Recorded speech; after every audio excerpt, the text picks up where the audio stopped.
alabaré a mi Señor.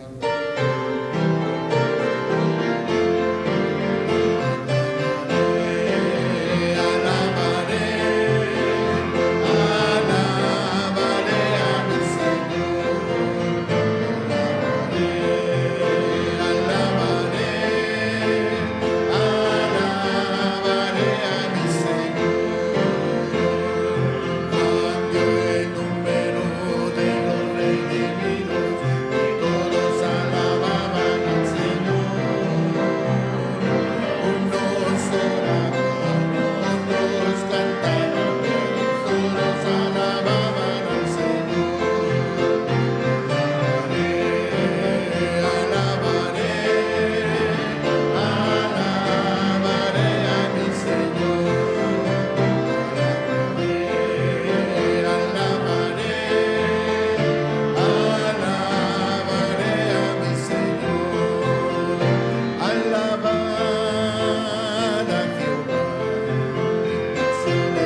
Jesús, y en lo que harás en mí, en mí.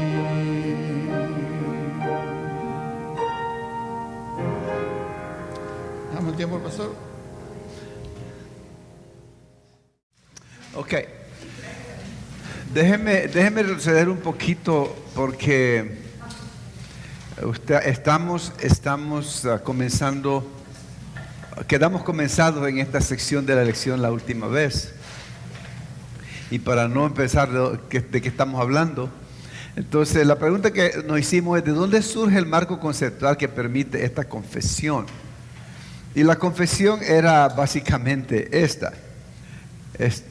Básicamente fue a su casa y no dio atención y todo. Y luego, entonces Jehová dijo a Abraham: ten por cierto que tu descendencia morará en tierra ajena y será esclava allí y será oprimida 400 años.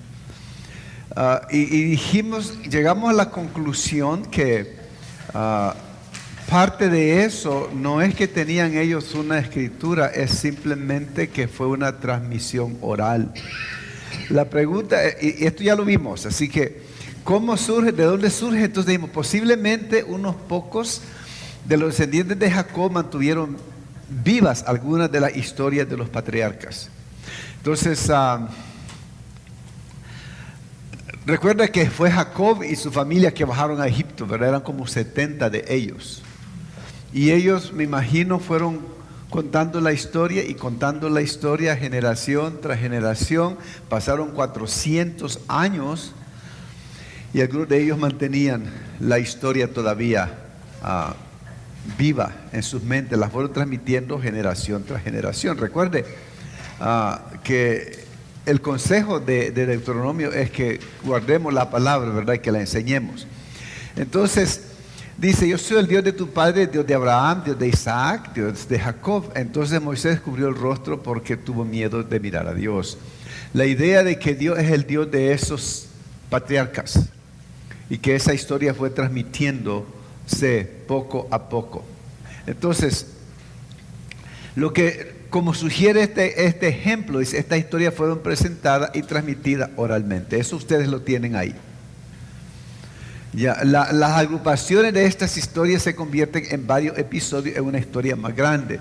Les decía que lo que sucedió es que, por ejemplo, una persona se acordaba de la historia de cómo Abraham fue mandado a buscar esposa para su hijo. Sabía ese pedacito de la historia. Otros se acordaba de que como Eleazar, es verdad, el siervo de Abraham, que fue a buscar cómo llegó y lo que pasó en la casa cuando se encontró con la familia. Entonces se fueron juntando los pedazos de historia para ir formando una historia. Es la forma en que parece que fue el desarrollo de las escrituras.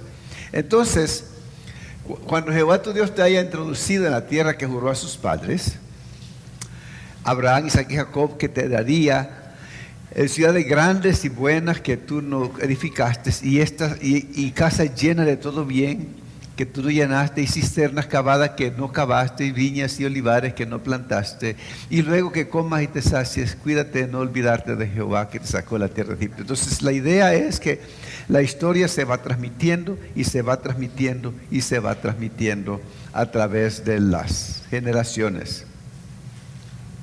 Y quedamos en donde quedamos. Ese es el primer punto. Dijimos que era que probablemente unos pocos descendientes de Jacob mantuvieron alguna de la historia de los patriarcas. Ese es lo primero que dijimos. Número 2, el pueblo de Dios comenzó a reunir historia escrita, incluso episodios, que es lo que le acabo de decir, que eventualmente se convirtieron en un compuesto literario más grande. Es interesante, ¿no? Cómo nos llegó la Biblia. Cómo es que la Biblia el texto bíblico se fue formando. No cayó del cielo la Biblia. No cayó del cielo. Sí, primero la transmisión oral. la transmisión oral. Ahí van. Ahora, a mí me preguntan a veces, ¿cuál es el historial de su familia? Y me da pena porque no conozco el historial de mi familia, no conozco a mi familia. Y se siente feo, hermano. Pero entonces ahí caemos un poquito en la controversia de que dice la misma palabra, dice que toda la escritura es inspirada por Dios. Y entonces ahora como está planteando, ¿verdad? De que historias de gente de esta temporada, esta época y los de otra. Y es donde mucha gente no creyente es donde dice, esa la escribió gente común y corriente. Estamos hablando de cómo se formó la Biblia, ¿verdad? Y sí, viene y usted acaba de decir ahorita, entonces se contradice, dice, porque, bueno, este es lo bello. Lo bello es que se acuerda de este pedazo de la historia y el otro pedazo de la historia y la van juntando. Y a través de 400, que sé cuántos años de ir conectando historia, no hay contradicción en la historia. Eso es lo bello. Hay una mente mayor trazando, juntando los pedazos de historia. ¿Ves? No es nada más que, yo creo que el Espíritu de Dios está en el proceso. ¿Qué es lo que necesitamos recordar? ¿Qué es lo que necesitamos incluir en este libro? Pero sí, realmente es un proceso, como si lo vemos, es meramente humano. Es un proceso meramente humano. Es como si yo encontrara a alguien de mi familia, el otro día quise hacer el ancestry, ¿cómo dice ese? Ancestry. Mamá preguntó, un tío, ahí paré. Un abuelo, ahí paré. No sé cómo se llama. Nada. Entonces, Curioso de esos estudios genéticos, porque yo me hice el 23andMe, entonces ese de acuerdo a su ADN, y le empiezan a salir primos de quinta generación, así, mucha gente que uno ni se imagina que son familiares, pero es de acuerdo al ADN. Sí. Entonces, yo no, eso el kit no lo he mandado, pero yo quise hacerlo así que, no conozco abuelos, no conozco tíos, no conozco nada. Entonces, no hay historia que yo pueda narrarle a mis hijos. Ellos no pueden continuar la historia. La historia comienza con nosotros. Ahí comienza la historia, bien chiquita la historia. Entonces, las historias de un grupo de personas en particular dieron forma a la perspectiva, las creencias y los valores de ese grupo en su contexto social más amplio. Entonces, las historias fueron formando esas perspectivas, esas creencias y los valores. Qué interesante. Entonces, los estudios bíblicos, el análisis del desarrollo oral y escrito de estos documentos se denomina la crítica de tradición, es decir, la manera en que tradicionalmente se fue. Ahora, por otro lado está la crítica de las fuentes, que es para diferenciar las diversas corrientes en que se fueron, porque se cree que el Pentateuco tiene al menos 4 corrientes que formaron la historia del Pentateuco. Entonces, la crítica de las fuentes se enfatiza la idea de las fuentes, las diferentes y diversas corrientes literarias. Por ejemplo, en la Biblia hay poesía, en la Biblia hay historia, en la Biblia hay ley. Entonces, las diferentes corrientes literarias tienen que ver con la crítica de las fuentes. Muy interesante para mí. Entonces, es difícil discernir cuándo las diversas porciones de la Biblia fueron reconocidas como escrituras. Ahí tiene otra hermana para mí. ¿Cuándo la historia se convierte en escritura? Pero tiene cosas muy interesantes la Biblia. Ahí en los libros que escribe Moisés, como en la página 90 o 100, habla de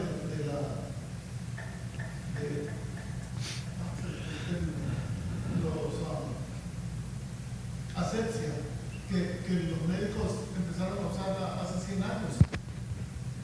Por eso los hospitales morían mucha gente porque no tenían medidas de asepsia. Y en la Biblia habla de asepsia. Díganos qué es asepsia. Díganos qué es asepsia. Son los controles como en los hospitales para esterilización, para evitar la propagación de... Ustedes saben que hubo un estudio no sé en qué país, donde las mujeres que daban a luz morían. Cantidades de mujeres morían después que daban a luz. Y atribuían a muchas cosas y después descubrieron que era contaminación en los cuartos. Ya, Cuando empezaron a usar asepsia fue después de Luis Pasteur. Ya. Los hospitales antes de Luis Pasteur eran fuentes de muestra. Y en la Biblia, en el libro de Moisés, se habla de asepsia. Bueno, el libro de la Biblia es un libro que cubre todos los aspectos de la vida, ¿no? Si nosotros viviéramos la vida acuerdo a la palabra, seríamos otro mundo, otra historia, ¿no? Pero no obedecemos la palabra nosotros, ni en la vida personal, espiritual, ni en la vida física, lamentablemente. Estoy siguiéndolo, pero me perdí un poco y quiero entender si son cachitos de historia, ¿verdad? En algún momento que se unieron, ¿cómo entonces los libros pueden tener autores? Un solo autor. Moisés, ¿qué periodo de tiempo tuvo que haber visto para entrevistarse con todas estas personas y que le dieran la parte de la historia que ellos? Recuerde cuando Moisés muere, la historia de Moisés tuvo que haberla contado parte de los que estuvieron 40 años con él. ¿Otra vez? Parte de lo que Moisés hizo y dijo tuvo que haber sido recopilada oralmente en parte por los que estuvieron con él por 40 años. Entonces cuando por ejemplo Deuteronomio, que es el discurso, los últimos discursos de Moisés, probablemente Moisés no lo escribió, ¿ves? Pero alguien de la audiencia sí guardó, si no escribían todavía lo guardaron el mensaje oral y fue transmitido a través del tiempo. Entonces, ¿cómo se le da la autoría? Porque él es el que dijo lo que dijo. ¿Ve? Entonces Moisés. Ahora, el Génesis es otra historia, porque recordemos, en Génesis Moisés todavía no nace. Pero tenemos, y es donde vuelven otra vez la historia de Abraham, Isaac y Jacob. Volvemos a la historia transmitida oralmente. ¿Ya? Interesante, ¿verdad? Por eso es que en algunas ocasiones cuando uno estudia la Biblia van a disputar la autoridad del autor. Cuestionan, dice. Por ejemplo, en la epístola de los Hebreos, muchos se la atribuyen a San Pablo. Pero si ustedes escuchan a una persona que ha estudiado la Biblia y que ha estudiado la historia, no va a decir San Pablo dijo, citando Hebreos. Va a decir el escritor de Hebreos dijo. Porque no se sabe quién la escribió. Se le atribuye a San Pablo, pero no necesariamente se cree, porque el lenguaje, y ¿cómo lo basan? El lenguaje que usa en el original no es el mismo lenguaje que usa San Pablo en las otras cartas. Entonces, hay diferentes maneras en que los eruditos pueden ver de quién es. Por ejemplo, si mi esposa oye algo, puede decir eso es suyo, porque ella sabe como yo pienso. ¿Ves? Pero y alguien más puede decir, ese es del hermano Aquino. Ya en la iglesia quizás algunos pues, eso suena como el hermano Serrano, eso suena como el hermano Aquino, o eso suena como la hermana o el hermano, etcétera. Porque ya tenemos esa manera de distinguir, manera de pensar, ¿verdad? Manera de pensar. Ahora, como decía, no sabemos cuándo fue que por primera vez empezaron a considerarse textos sagrados, pero en el año 622 a.C., recuerda que estaban reconstruyendo el templo y se encontraron el libro de la ley. ¿Quién lo había escrito? ¿Quién lo había compilado? Yo no sé. Y esa fue la base, el descubrimiento de la ley fue la base para un avivamiento y una reforma a través del rey Josías. Ahí ese es el primer encuentro que tenemos. Entonces ese código de leyes fue quizás una de las primeras expresiones de lo que podría clasificarse como escritura, porque tenía autoridad. Y fue ese libro, ese hallazgo que provocó una reforma en el pueblo y un avivamiento en el pueblo. El hallazgo del libro de la ley. Es la primera que se puede contener. Entonces, cuando afirmamos que estos textos son escrituras, significa que tienen una certeza de convicciones en materia de fe y práctica para las comunidades que lo abrazaron. ¿Escucharon bien esa declaración? Afirmar que estos textos son escritura significa que tienen una certeza de convicción en materia de fe y práctica para las comunidades que lo abrazaron. Las comunidades indígenas tienen sus, ¿cómo le diríamos? Sí, tienen sus propias escrituras, que para ellos son materia de fe y práctica.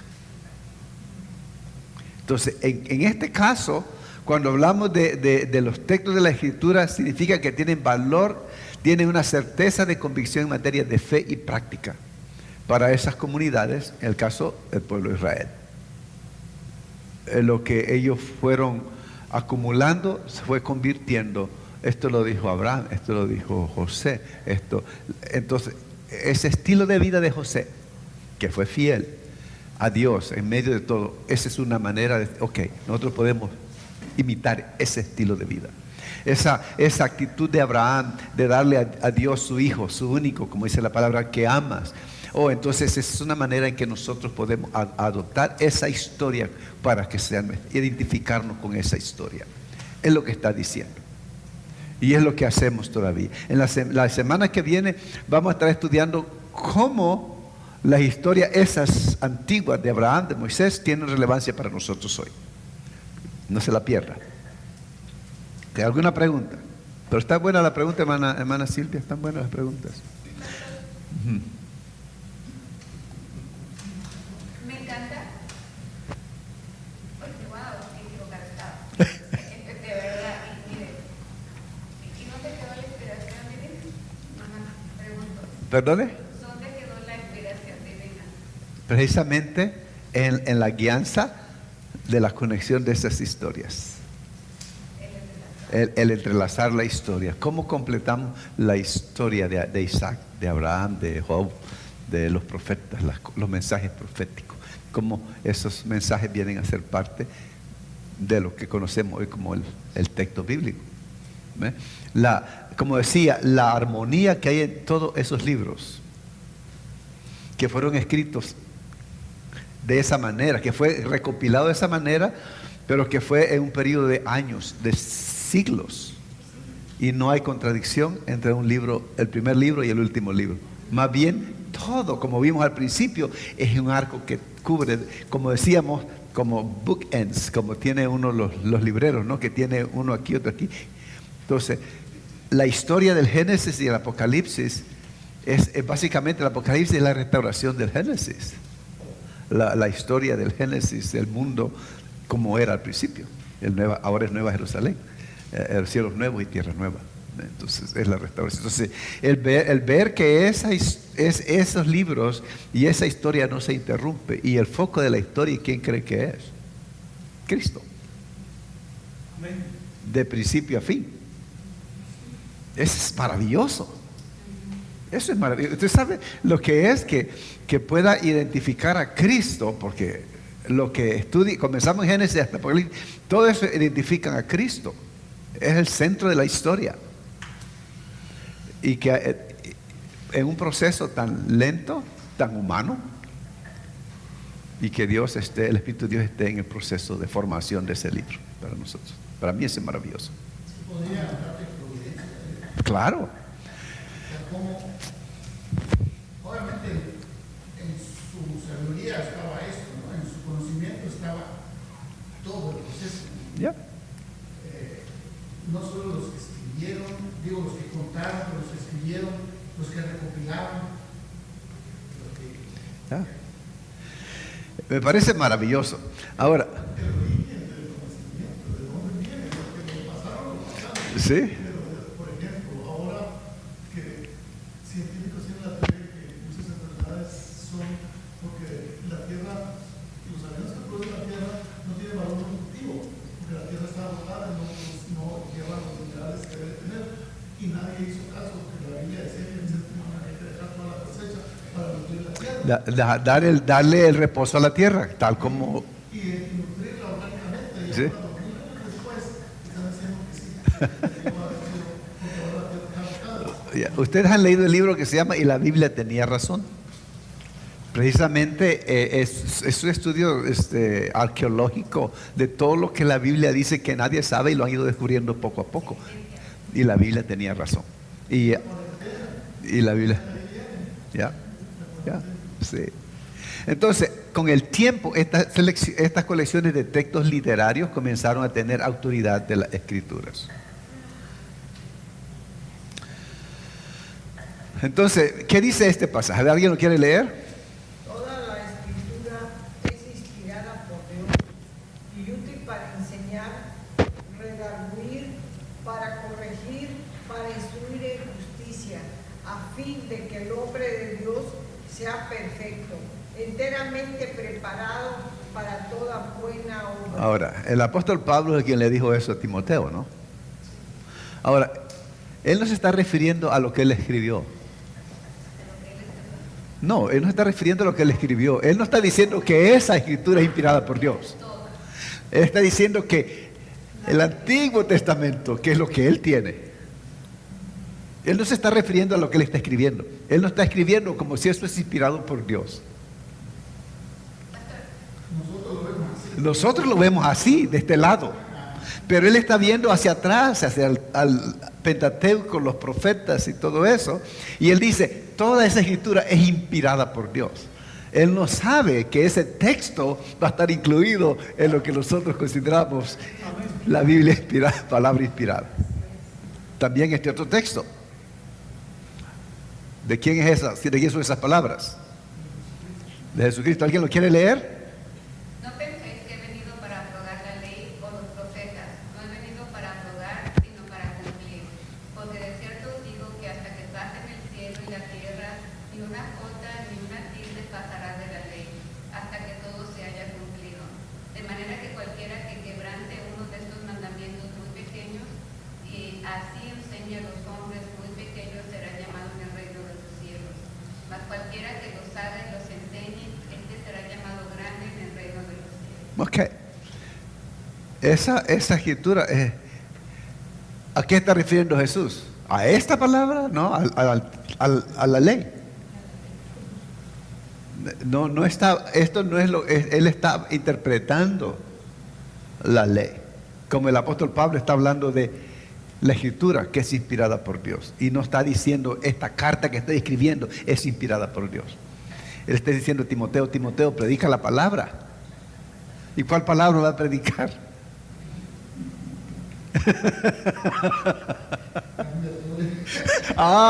¿Verdad que sí cambia todo el panorama? Cambia todo el panorama, porque no es esto, es la palabra que ya existe. Pastor, al leer el versículo anterior que nos puso, yo puedo imaginarme los hombres santos de Dios, esos escritores, autores, en su escritorio y con revelación divina el Señor les dice, así interpretar a veces. Ahora, pero hay quienes creen eso. Es decir, es una de las teorías de la inspiración de la escritura, que le llaman la inspiración verbal de la escritura. Exactamente lo que usted dijo, que en un momento Isaías se sentó y Dios empezó a hablar y empezó a escribir, así como un secretario. Ya, en un secretario. ¿Quién sabe cómo es el escritorio y su computadora y todo ahí? Esa es la idea de que muchos tienen. Esa es una de las varias teorías de la escritura. Pero realmente cuando vemos cómo la escritura se fue formando poco a poco, un proceso que va evolutivo de la escritura. Entonces la tercera cosa que vemos que le va a llamar la atención es el proceso canónico. La palabra canon viene de la palabra griega que significa regla o regla de medir. Se le dice el canon de la escritura, ¿verdad? El canon de las escrituras. Así se conoce, ese es el canon de la Escritura. Entonces, cuando estamos hablando del canon, ¿cómo se forma el canon de la Escritura? ¿Cómo? Bueno, entonces este proceso consiste en al menos 4 momentos mayores en el desarrollo de una lista oficial de libros que la comunidad religiosa judeo-cristiana considera escritura autoritativa. 4 momentos mayores en el desarrollo de lo que usted y yo conocemos como Biblia.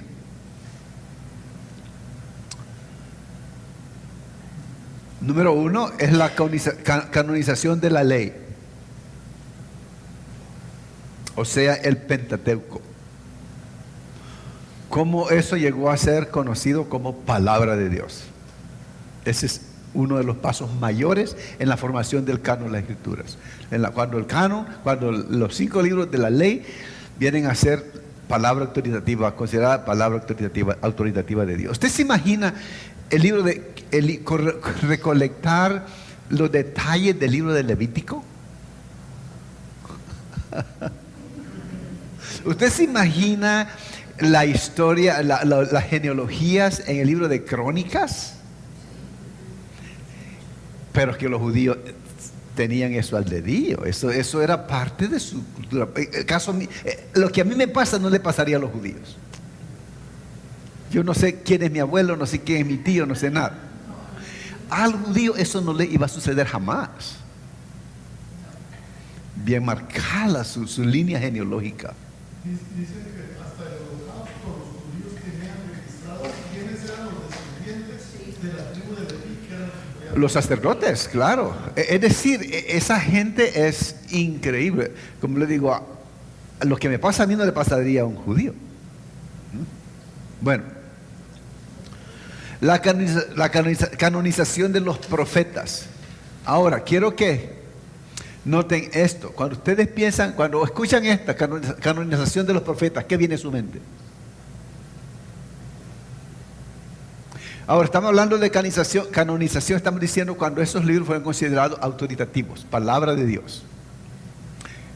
Cuando piensa en la canonización de los profetas, ¿qué viene a su mente? Que son inspirados por Dios. ¿Ah? Ok, pero ¿qué profetas? ¿En quiénes piensan? Ajá, los profetas mayores y los profetas menores. No funciona así en la formación de la Biblia. La Biblia son los profetas primitivos o anteriores, que incluían los libros históricos de Josué, Jueces, Samuel y Reyes, los profetas posteriores, Isaías, Jeremías, Ezequiel y los 12. Es un conjunto diferente de libros a como nosotros lo tenemos organizados. ¿Los discípulos de Jesús son considerados como profetas? No, son apóstoles. Son apóstoles. Son apóstoles. Ellos estuvieron con Jesús. Entonces, cuando hablamos de los profetas, hablamos de los libros de Josué, está dentro de los profetas. Jueces, Samuel y Reyes y los profetas posteriores, Isaías, Jeremías, Ezequiel y los 12, que son los profetas menores. Entonces, Josué, Samuel, Jueces y Reyes están dentro de los profetas, según el orden del libro de la ley, del canon judío. ¿Lo puede repetir, pastor? Permíteme. El proceso viene siendo como timeline. Sí, sería como un timeline cuando estos libros fueron ya aceptados como autoritativos para la fe. Entonces lo que está haciendo ahorita de 1 a 4 es así como el timeline. Sí, exactamente. Como la canonización de la ley, ahora de los profetas, que incluyen todos esos libros que mencioné, que es Josué, que es Jueces, Samuel y Reyes, que nosotros consideramos libros históricos. Para nosotros son libros históricos. Perdón. Jueces, Samuel y Reyes, los profetas posteriores, que son Isaías, Jeremías, Ezequiel y los 12. Entonces, la canonización de los escritos. Entonces, nosotros tenemos Pentateuco, históricos, poéticos, profetas mayores y profetas menores. Así dividimos nosotros el Antiguo Testamento. Ellos lo tienen entre Pentateuco, los profetas y los escritos, que es lo que tenemos ahí. Y los escritos incluyen los Salmos, Proverbios, Job, Daniel, Esdras, Nehemías, Crónicas, los 5 rollos, Cantares, Ruth, Lamentaciones, Eclesiastés y Esther. Esos son los escritos. Okay. Es una organización diferente del libro, del canon judío, pues, a la Biblia nuestra. En el Antiguo, Nuevo Testamento se menciona más la ley. Sí, es correcto. Ya, sí. Y claro, el Señor va a citar, Pedro cita los salmos, San Pablo cita los salmos, que eso está dentro de los escritos. No dentro de los libros poéticos. No hay libros poéticos en la división judía del canon del Antiguo Testamento. En la canonización judía, los salmos, los proverbios, Eclesiastés están considerados como escritos. Escritos. Sí. Y lo que llaman ellos los 5 rollos, que es Cantares, Ruth, Lamentaciones, Eclesiastés y Esther, son parte de los escritos. Sí. Y la canonización del Nuevo Testamento, y eso pues ya nosotros conocemos los libros del Nuevo Testamento.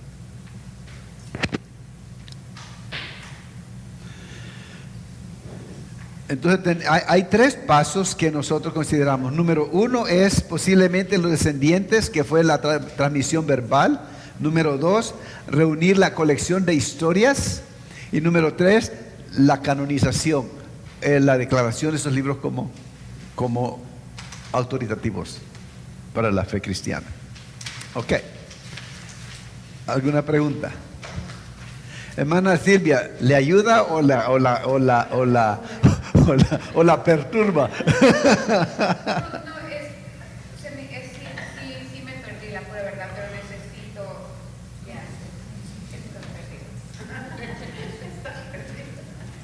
Es una pregunta sería, ¿quién hizo esa canonización? Los concilios. Otra vez. Los concilios. Ahora, creo, si no me equivoco, el último concilio que tuvo que ver con el Nuevo Testamento fue el concilio de Jamnia, que fue como el 4º siglo. Jamnia creo que se pronuncia, como el 4º siglo. Que fue cuando ¿cómo que se llama? Ario vino, que hubo muchos, en el principio, en los primeros siglos, hubo mucho debate entre el problema que tenían con Cristo. ¿Qué hacer con Cristo? Porque era fácil entender Dios, era fácil entender el Espíritu, pero Cristo. Entonces, ese era el problema. Y por eso, por ejemplo, los testigos de Jehová, ellos son arianos. Porque Ario enseñó que Jesús fue el primero creado por Dios, el primer ser creado por Dios. Por eso dice el credo niceno, ahí están los credos, la importancia de los credos. Dice engendrado, no creado, de igual naturaleza que el Padre. Dios de Dios, luz de luz, Dios verdadero de Dios verdadero. Es decir, que le es homoousia, que son homo es parecido o de la misma sustancia. Es allí donde Ario entonces es considerado un hereje, porque él dice que Jesús es el primero creado. Y si ustedes estudian los testigos de Jehová, para ellos Jesús no es Dios, es un ser creado. Ellos son arianos. La herejía de Ario todavía continúa a través de ellos. Los concilios.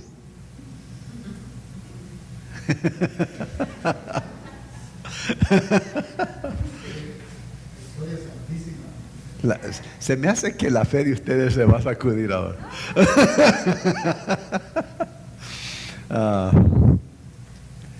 Pero son las cosas que la iglesia no estudia, que no les enseñamos, pues. Es decir, no les estudian porque nosotros no se lo enseñamos, obviamente. ¿Por qué? ¿Ah? ¿Por qué? ¿Por qué no lo enseñamos? No sé, realmente no, yo lo estoy enseñando. Para no estar perdidos como hermana Silvia. No. Si vamos tratando así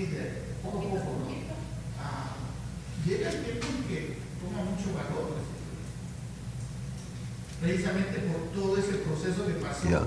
que dice, no fue tan sencillo así como que pum, apareció, ¿no? Sí, como dice, no cayó del cielo. Ahí le damos más valor al proceso que Dios preparó para que nosotros ahora pudiéramos tenerla, ¿no? Es decir, ese es algo. Sí. Poder contar con esto nosotros ahora. Como hay un comentario que tengo aquí, dice, confiar que la Biblia es inspirada por Dios es un regalo de la gracia de Dios para el creyente. Ya. Es que es muy simple para nosotros ver ahora una Biblia y cuando la lee uno pareciera que todo fue en un orden. Alguien la puede citar, No, todo así, Sí, y está recopilada en un solo libro. y cuando el predicador dice, esta es la palabra inspirada de Dios, inmediatamente viene a la mente, oh, Dios la dejó. ¿Sí me explico? Entonces decimos, esta es la palabra inspirada de Dios, pero no damos después. Sí, sí, no, exactamente. La primera traducción que tenemos del Antiguo Testamento es la Vulgata Latina, que es la verdad, la versión de los 70, que fueron supuestamente 70 señores que fueron por ahí para hacer el trabajo.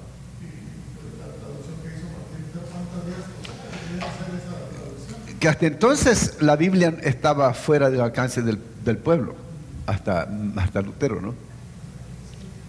Bueno, está interesante, yo creo. ¿De qué manera entonces puede la comunidad de fe comprender la inspiración de las Escrituras? Los que creen participan en una comunidad que confía, valora y practica la lectura de las Escrituras. En otras palabras, este libro que nosotros tenemos, ¿de qué manera puede la comunidad comprender la inspiración? Es que quiere decir que confiamos y valoramos y practicamos la lectura de las Escrituras. Y dos, bueno, significa que el lenguaje de la comunidad de fe moldea las creencias y la forma de vida de aquellos que confiesan que la Biblia es inspirada. Eso es muy importante. El lenguaje de la comunidad de fe, nosotros ahora, moldea las creencias y la forma de vida de aquellos que confiesan que es inspirada. Si la Biblia no es inspirada, palabra inspirada de Dios, entonces no va a hacer nada en nosotros. Pero si la Biblia es la palabra inspirada de Dios, entonces esa palabra va a moldear nuestras vidas, va a transformar nuestras vidas. Estaba leyendo ahora y es perturbante a veces cuando uno lee, por ejemplo, que el divorcio entre personas creyentes, casi no hay diferencia entre el creyente y el no creyente. Pero los suicidios, para mí eso es tremendo. Los suicidios, casi no hay diferencia entre los que se suicidan que no conocen a Dios y los que conocen a Dios. Entonces cuando hablamos de que moldea la creencia y forma de vida, algo, y no se trata de criticar a los que llegan a ese extremo de desesperación, porque tiene que haber un extremo de desesperación, angustia, dolor, qué sé yo, que siente una persona para atentar contra su propia vida. Pero algo, o no estamos haciendo, o no estamos enseñando, o qué sé yo, qué es lo que no estamos haciendo bien. Pero la fe, la Escritura debe ser como si no lo básico, por como el último lugar donde podemos echar la mano y agarrarnos para no hundirnos, ¿verdad? Pero esa es una de las formas por eso es que el pueblo de Israel pues moldea su vida por la ley. Entonces viene a valorar esto como inspirado. ¿Ve?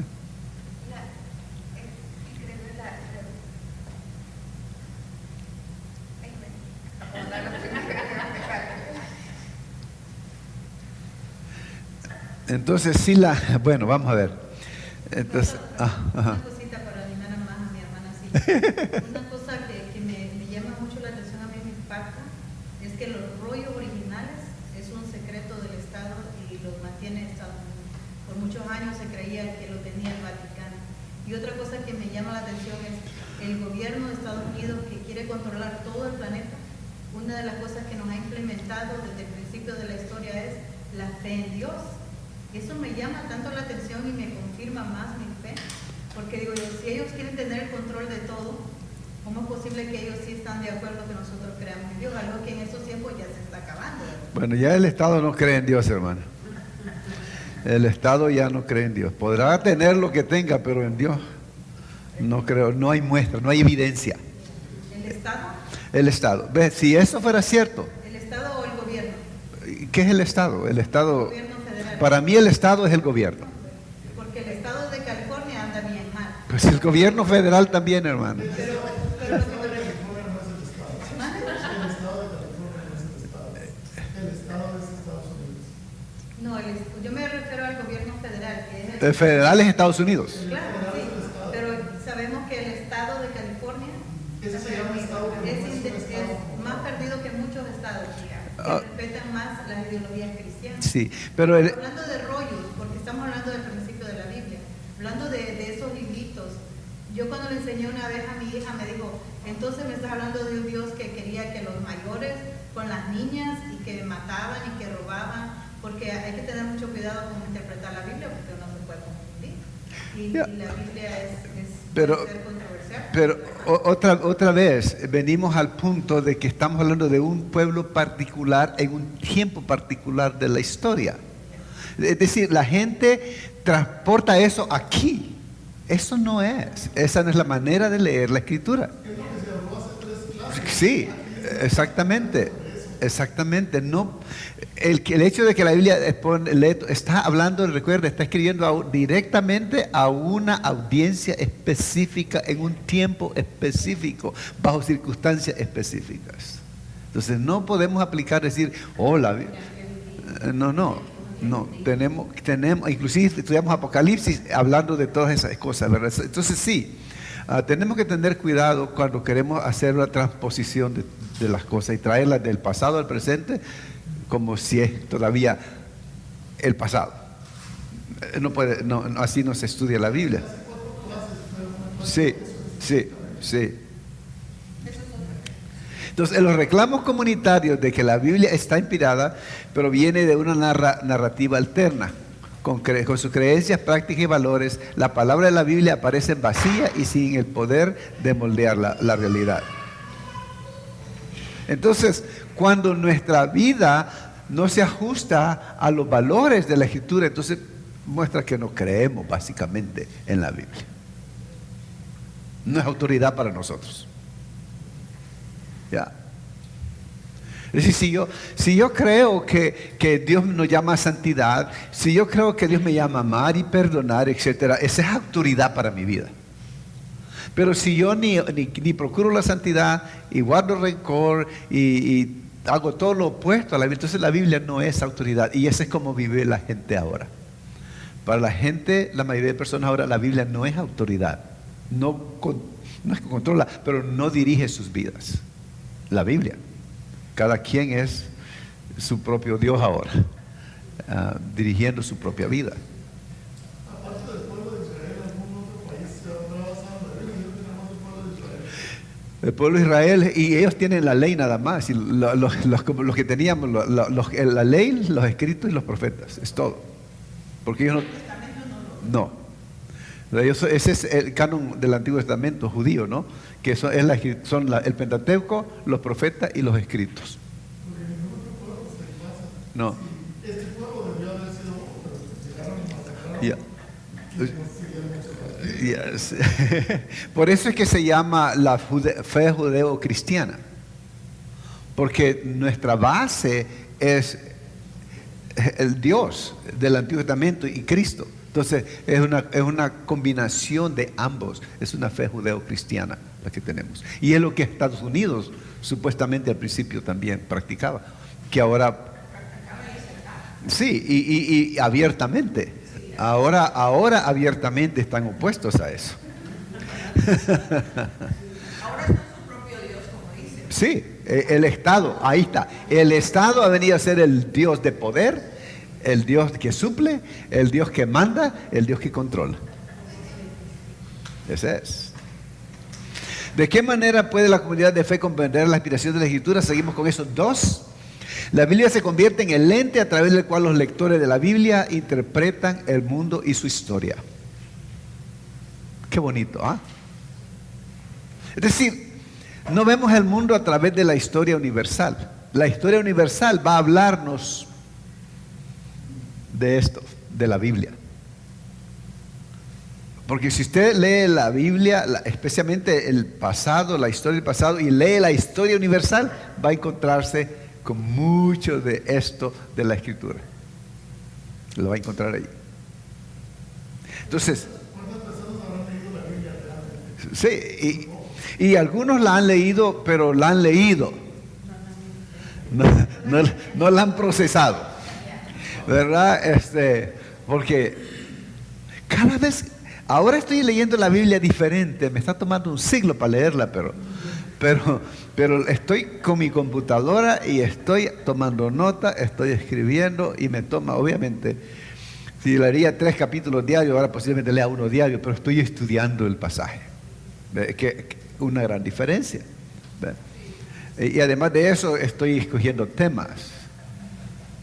Todos los temas porque un capítulo puede contar diferentes, ¿verdad? Sí. Entonces, estoy tratando de darle más tiempo a la Escritura para mi vida y para compartir también. Entonces, para las comunidades que creen que la Biblia revela el misterio de Dios, el mundo se entiende como su mundo. Este es el mundo de Dios. ¿Qué dice el Salmo 24.1? Eso es el Salmo 24.1, ¿verdad? De Jehová es la tierra y su plenitud, el mundo y los que en él habitan. Es decir, si nosotros vemos la Biblia como el lente a través del cual vemos todo, entonces el mundo es el mundo de Dios. No hay otra manera de verlo. Y finalmente, y más importante, a los lectores se les da el don del Espíritu de Dios para permitir la fe y la práctica de la historia bíblica.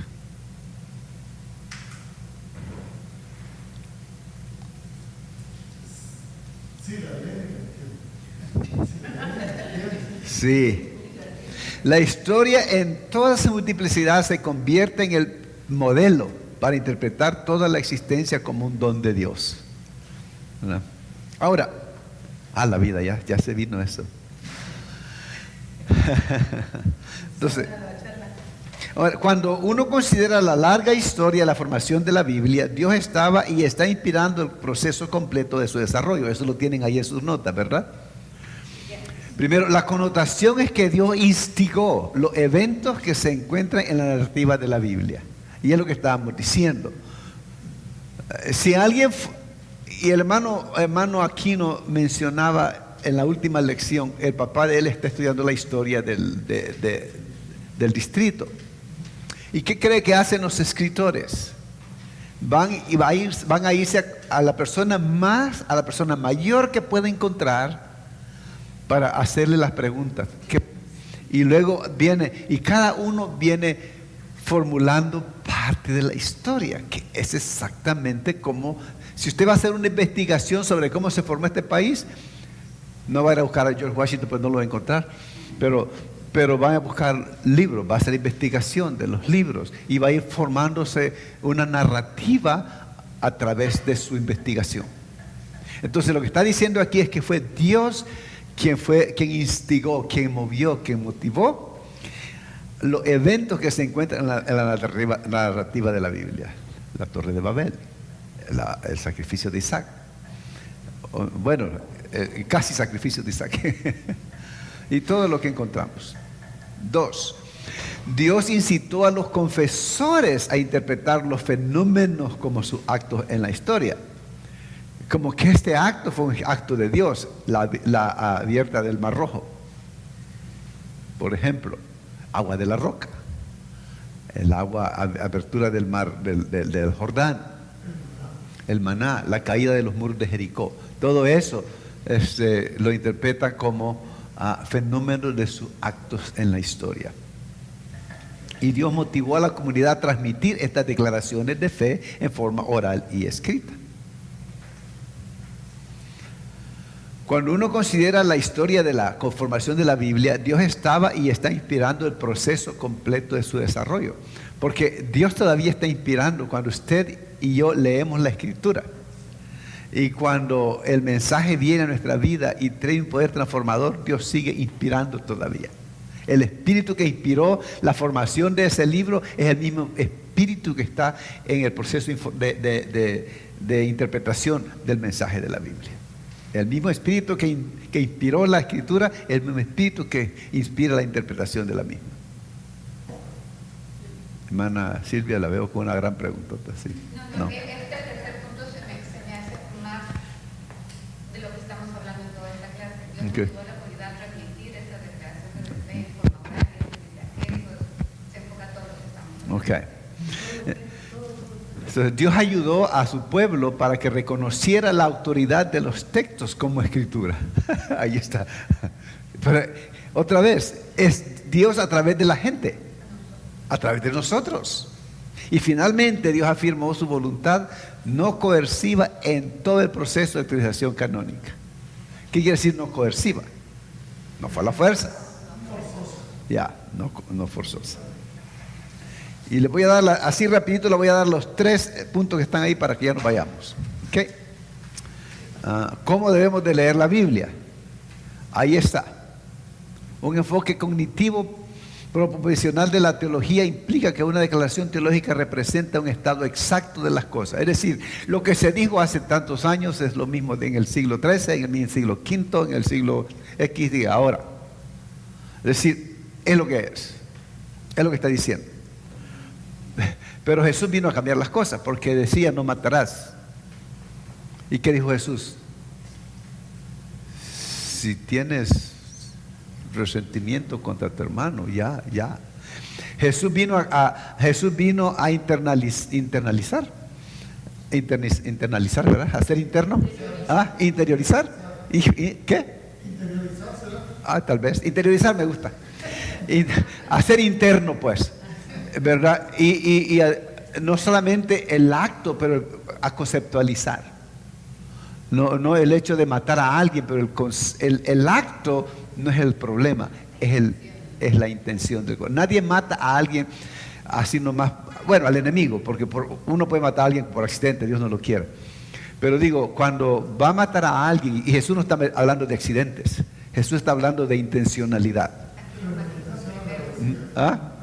Sí, y ventaja. Entonces Jesús está hablando de la intencionalidad, que cuando yo tengo la intención, el matar a la persona no comienza con que yo levante el arma, sino que comienza adentro. Por eso él habla, él transmite, él interioriza.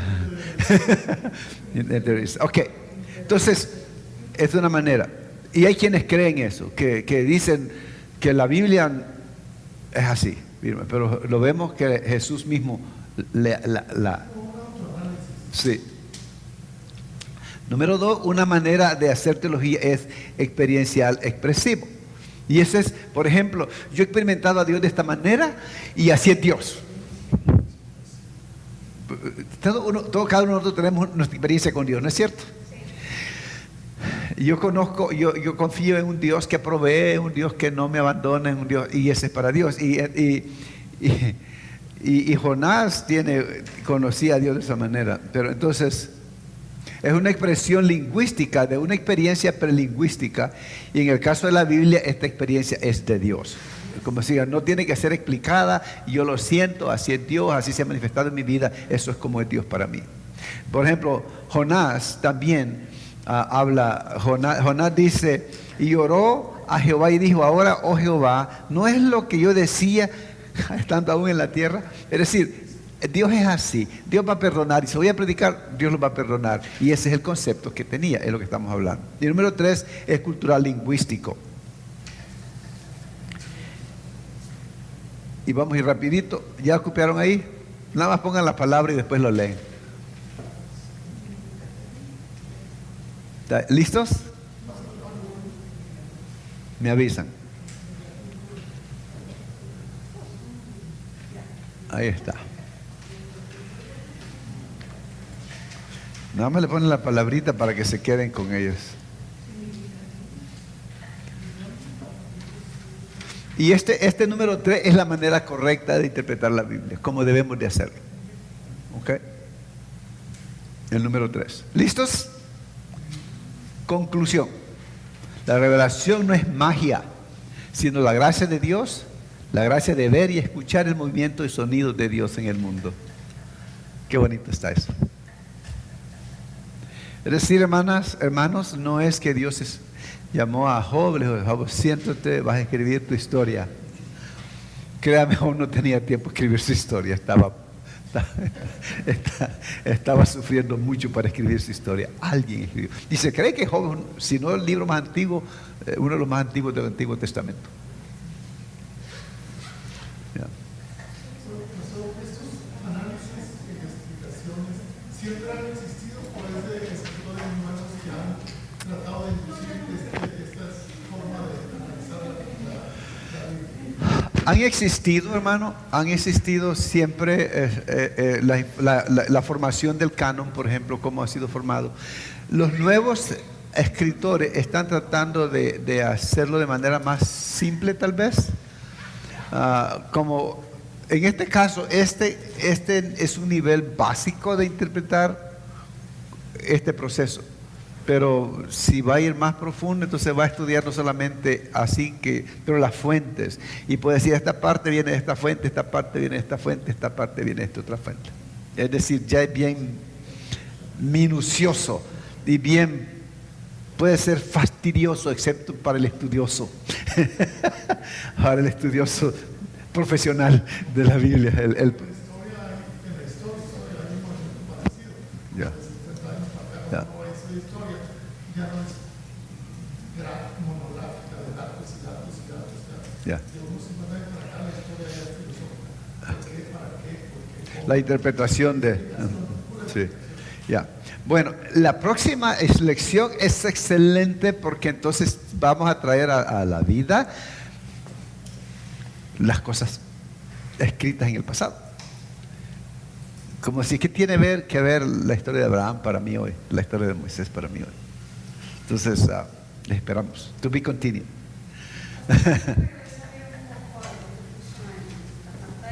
¿Quieres que regrese un poco? ¿Ahí?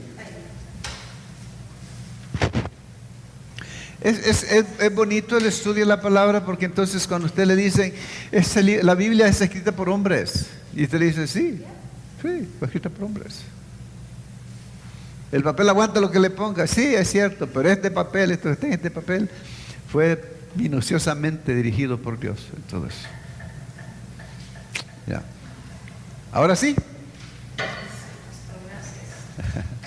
¿Qué clase de iglesia somos? Como 2 poderes hay nada más. ¿Qué clase de iglesia somos? Se me hace que quieren el refresco ustedes. Necesitamos el snack ahorita.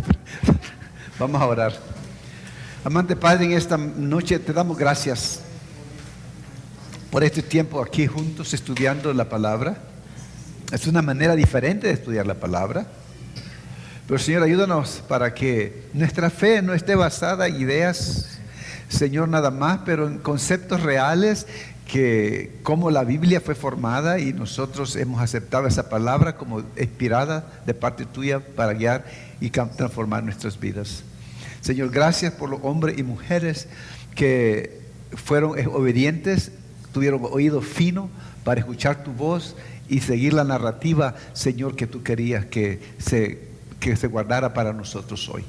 Y Padre, ayúdanos a nosotros ser hombres y mujeres, que la narrativa tuya continúe en nuestras vidas y a través de las vidas de las generaciones que vienen.